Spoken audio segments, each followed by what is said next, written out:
Selamat pagi sahabat seri anugerah yang dikasihi Tuhan Yesus. Sebelum melakukan pekerjaan dan pelayanan, marilah kita dengar-dengaran dengan firman Tuhan. Kita berdoa. Terima kasih ya Tuhan buat kasih sayang-Mu. Kami ingin disapa oleh firman-Mu. Kuasai dan tuntun kami dengan Roh-Mu yang kudus, sehingga kami boleh memaknai firman-Mu dan kami boleh hidup di dalamnya. Amin. Firman Tuhan pada kita hari ini diambil dari kitab Yeremia pasal yang ke-13 ayat yang pertama. Demikian firman Tuhan. Beginilah firman Tuhan kepadaku, pergilah membeli ikat pinggang lenan, ikatkanlah itu pada pinggangmu, tetapi jangan kau celupkan ke dalam air. Sampai di sana pembacaan firman Tuhan. Saudara yang dikasihi Tuhan Yesus, bahwa hampir semua kita mengenal ikat pinggang yang tentu terbuat dari berbagai bahan. Ada yang harganya mahal, ada yang sedang dan murah.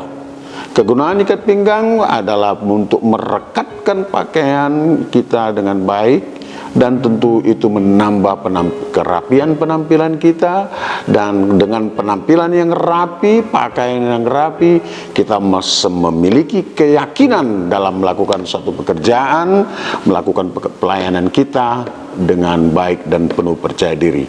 Saling tidak, kepercayaan diri kita semakin bertambah. Tetapi persoalannya dalam firman Tuhan hari ini bukan soal ikat pinggang dalam pengertian material seperti yang kita maksud setiap hari. Tuhan Yesus mengatakan kepada Yeremia agar bangsa Yehuda boleh mengikatkan dirinya kepada Tuhan dalam pekerjaan, dalam pelayanannya setiap hari, sehingga mereka terfokus kepada hubungannya dengan Tuhan, bukan dengan dewa-dewi atau juga berhala-berhala lain yang dirasakan memberikan kekuatan ataupun yang memberikan, katakanlah, kemudahan-kemudahan bagi mereka. Saudara, memang hidup ini penuh dengan perjuangan. Memang hidup ini memang penuh dengan tantangan.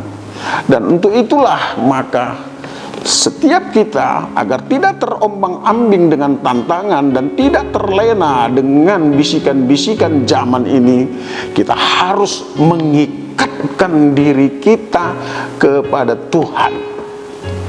Demikian yang Tuhan maksudkan kepada Yeremia, agar orang Yehuda benar mengikatkan diri kepada Tuhan dan tidak kepada yang lain, sehingga setiap mereka dalam melakukan tugas dan pelayanannya boleh dalam keadaan siap.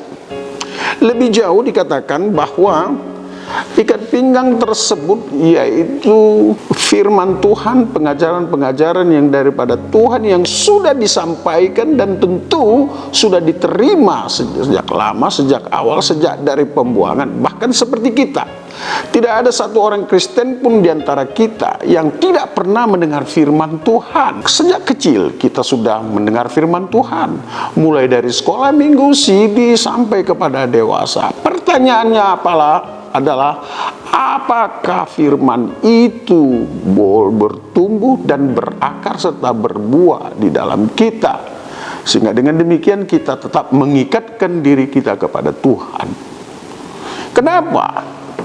Karena ada banyak orang sembari dia mendengar firman Tuhan, dia juga mendengar hal-hal yang lain. Saudara, Tuhan adalah pencemburu. Dia tidak ingin diduakan. Sebagaimana engkau, saudara, engkau tidak ingin diduakan oleh istrimu, engkau juga tidak ingin diduakan oleh suamimu. Maka suami istri harus saling mengikatkan diri satu sama lain dalam terang firman Tuhan, sehingga mereka boleh melakukan fungsinya masing-masing dengan baik dan benar, menghadirkan damai sejahtera dan kebahagiaan di tengah-tengah keluarga. Bahwa dalam perjalanan kehidupan ada banyak yang berlaku kurang baik atau banyak yang menyeleweng dari kebenaran firman Tuhan. Untuk itulah pada ayat berikutnya Tuhan mengatakan, sesudah itu datanglah firman Tuhan kepadaku untuk kedua kalinya, bunyinya, ambillah ikat pinggang yang telah kau kau beri, dan sekarang pada pinggangmu itu pergilah segera ke sungai Efrat untuk menyembunyikannya di sana, di celah-celah batu. Ada banyak kejahatan-kejahatan yang tersembunyi. Ada banyak kemunafikan yang kita sembunyikan. Ada banyak kebaikan-kebaikan yang kita perlakukan bukan sebetulnya untuk kebaikan, tetapi kebaikan yang sengaja kita umpan agar kita beroleh keinginan kita, agar kita beroleh keuntungan kita. Saudara, pada akhirnya kebaikan itu adalah kebusukan. Kebaikan yang busuk, kebusukan yang seolah-olah baik, dan pada akhirnya itu akan menjadi kotor dan terbuang, dan itu tidak akan berguna. Saudara, waktunya kita keluar dari kebaikan yang busuk dan dari kebusukan yang seolah-olah baik. Karena yakinlah, Kristus tidak pernah tersalib kedua kali. Hal ini juga disampaikan oleh Tuhan Yesus di dalam kitab Lukas pasal yang ke-12 ayat 35 dikatakan, hendaklah pinggangmu tetap berikat dan pelitamu tetap menyala.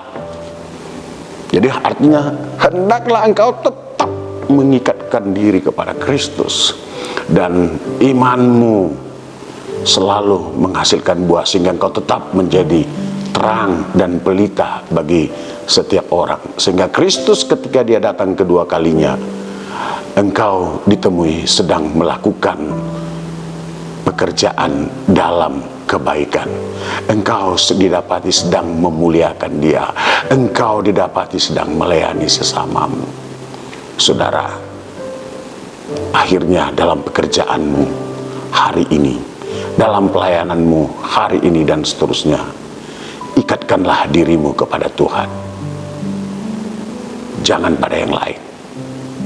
Ingat, Kristus tidak akan tersalib untuk kedua kalinya. Dia hanya datang kedua kali untuk melakukan penghakiman. Amin. Terima kasih ya Tuhan Yesus. Kuatkan kami, kuasai kami, sehingga kami boleh dan mau mengikatkan diri kami hanya kepadamu. Dan kami tidak terikat oleh hal-hal yang sangat fana ini, sehingga kami boleh mengatakan tidak pada bisikan-bisikan iblis. Amin.